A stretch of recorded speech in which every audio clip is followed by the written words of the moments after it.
ఏం బాబు అప్పుడే అల్లరి మొదలు పెట్టిందా? ఏ కట్టుకునేదన్నా మాత్రం చేయకూడదా? కట్టుకున్నాక చెయ్యి. కట్టేస్తే నా బరువు తీరిపోతుంది. ఏంటత్తయ్య మళ్ళీ పళ్ళెందుకు? పొద్దునే ఇంటికి పంపావు కదా. ఇవి మాధవరావు అన్న ఇంటికి రాజా. ఓహో. శాంతి నువ్వు బావతో అందాక వెళ్ళి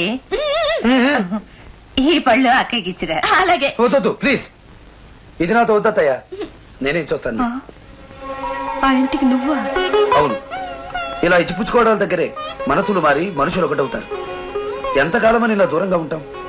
కక్షలు మర్చిపోయి కలిసి ఉండాలన్నదే నా ఉద్దేశం. ఏం పర్వాలేదులే, నేను ఇచ్చొస్తానుగా.